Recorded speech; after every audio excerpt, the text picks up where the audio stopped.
네, 이번 딥다이브에 오신 여러분 환영합니다. 오늘은 2025년 11월 5일자 심층 분석 보고서를 가지고 왔는데요. T-Robotics라는 회사 함께 깊이 파헤쳐 보겠습니다. 코드 번호는 117730KQ이고요. 이 회사가 좀 흥미로운 게 원래는 디스플레이나 반도체 공정에 들어가는 로봇을 만들다가 요즘 많이 얘기하는 자율이동 로봇 AMR 쪽으로 좀 힘을 옮기고 있거든요. 보고서에서는 이걸 딱 스토리 주식이라고 부르더라고요. 고위험, 고수익. 네, 맞습니다. 그 스토리라는 게 중요하죠. 현재 시가총액이 한 4,800억 원 정도 되는데 이게 작년 실적, 그러니까 영업적자 70억 원을 보면 설명이 안 되거든요. 그렇죠. 적자인데 시총이 그 정도라니. 네, 그러니까 시장은 지금 2023년부터 나왔던 그 얘기, SK온하고 1조 5천억 원 규모의 계약 가능성, 그리고 또 최근에는 방산몰류 쪽으로도 진출한다는 소식, 이런 미래 스토리에 베팅하고 있다고 봐야죠. 그래서 이번 딥다이브에서는 바로 그 스토리가 과연 실체가 있는 건지, 그리고 왜 특히 2026년이 이 회사의 약속이 실적으로 나타나야 하는 뭐랄까 결정적인 해인지 이걸 좀 명확하게 알아보는 게 저희 미션입니다. 시작해볼까요? 그럼 먼저 T-Robotics가 원래 뭘 하던 회사였는지부터 좀 짚어주시죠. 국내 유일 진공이송 로봇 전문기업 이 타이틀이 있던데요. 네, 그게 핵심이었죠. FPD라고 평판 디스플레이나 반도체 공정 보면 내부가 진공 상태여야 하거든요. 네네. 거기서 웨이퍼나 글라스 같은 걸 옮기는 로봇이에요. 굉장히 정밀한 제어 기술이 필요한 분야고요. 이게 회사의 기본 기술력이라고 보시면 됩니다. 기본 기술은 탄탄했군요. 그렇죠. 근데 문제는 이 디스플레이나 반도체 시장이라는 게 경기를 엄청 타잖아요. 그래서 실적 변동성이 좀 컸고 실제로 작년 2024년에는 이쪽에서 적자를 봤어요. 그러니까 안정적인 캐시카우 역할도 좀 위태로워진 거죠. 그럼 역시 지금 주가를 이끄는 건 AMR 사업이겠네요. 자율이동 로봇. 이쪽은 어떻습니까? 네, 정확합니다. 특히 그 2차 전지 공장 보면 무거운 롤을 옮겨야 하는데 최대 3톤까지 드는 티보 시리즈가 주력이고요. 여기에 자체 개발한 AI 플랫폼 액트 GPT까지 붙여서 단순 하드웨어 회사가 아니라 솔루션 기업으로 가려고 하는 거죠. 솔루션 기업이요? 네, AMR이 기존에 쓰던 AGV, 그러니까 정해진 길만 따라가는 로봇보다는 기술적으로 훨씬 복잡하고 가격도 한 10배 정도 비싸거든요. 이걸로 수익성을 확 끌어올리겠다는 계산이죠. 10배나 비싸군요. 그럼 수익성 개선엔 확실히 도움이 되겠네요. 그렇죠. 그런데 여기서 또 문제가 터졌습니다. 2024년에 이 AMR 매출이 확 꺾였어요. 반토막 났죠. 왜요? 주 고객사인 SK온의 투자가 미뤄지면서 직격탄을 맞은 겁니다. 이게 뭘 의미하냐면 특정 고객사, 그러니까 SK온에 대한 의존도가 너무 높다는 리스크가 그냥 말이 아니라 현실이 된 거죠. 이 점이 아주 중요합니다. 그 의존도 리스크가 현실화된 거군요.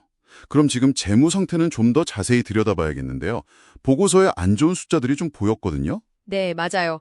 2024년에 적자 전환했고 올해 2025년 예상치로 봐도 주당 순이익 EPS가 여전히 마이너스입니다. 그리고 더 눈여겨볼 게 PBR, 주가 순자산 비율인데요. 이게 17배 정도 돼요. 17배요. 와, 엄청 높네요. 네, 극도로 고평가 상태라고 봐야죠. 현재 가진 자산 가치에 비해서 주가가 어마어마하게 높다는 뜻이니까요. 이건 정말 미래에 대한 폭발적인 성장 기대감, 그 스토리 하나로만 버티고 있는 수준입니다. 다행인 건 부채보다는 현금이 많다는 점 정도랄까요?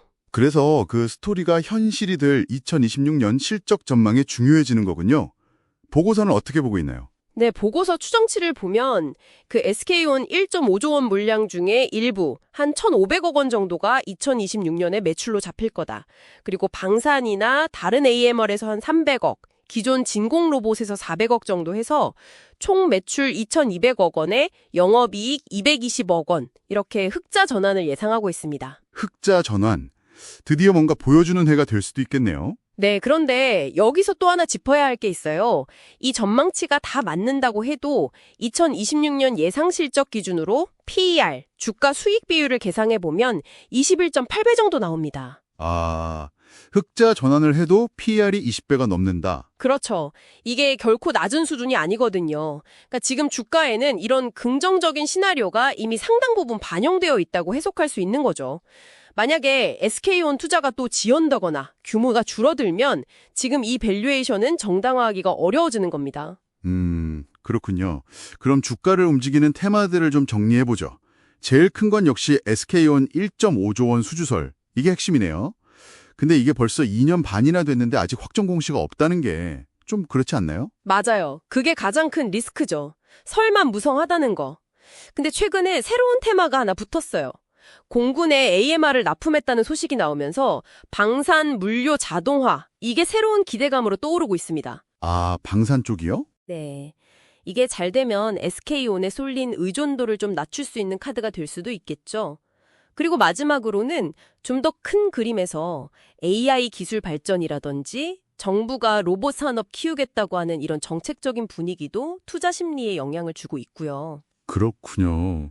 그럼 기회 요인이랑 위기 요인 마지막으로 한번 딱 정리해 주시죠. 네.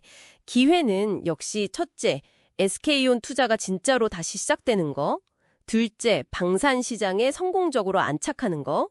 셋째, 이걸 바탕으로 고객사를 좀 늘리는 거. 마지막으로 정부 지원 같은 정책 수혜. 이게 기회고요. 네. 위기는 첫째, 여전히 너무 높은 SK온 의존도랑 투자 지연 가능성? 이게 근본적인 문제죠. 둘째, 현재 주가가 너무 높다는 부담감. 셋째, AMR 시장 경쟁이 점점 치열해지고 있다는 거.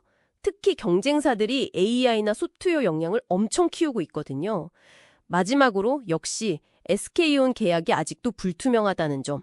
이게 가장 큰 위기 요인입니다. 자, 오늘 T-로보틱스 딥다이브 이제 마무리할 시간인데요.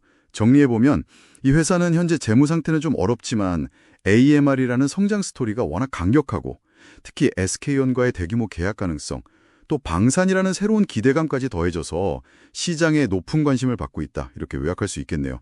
그리고 당신이 앞으로 계속 지켜봐야 할 점은 과연 2026년에 이 스토리가 진짜 실적으로 증명될 수 있을 것인가? 이게 핵심 포인트가 되겠습니다. 네, 결국 스스로에게 계속 물어보셔야 할 질문은 이거라고 생각해요. SK온이라는 특정 고객사에 대한 의존도가 이렇게 높은데 괜찮을까? 그리고 경쟁사들은 AI랑 소프트웨어로 막 치고 나오는데 T-로보틱스가 그냥 무거운 거 잘 옮기는 AMR 하드웨어만으로는 계속 경쟁력을 가질 수 있을까? 이 스토리를 현실로 만들고 또 지속 가능한 성장을 하려면 어떤 차별화된 가치를 보여줘야 할까? 이 질문에 대한 답을 계속 찾아보시는 게 앞으로 T-로보틱스를 이해하는 데 가장 중요할 것 같습니다.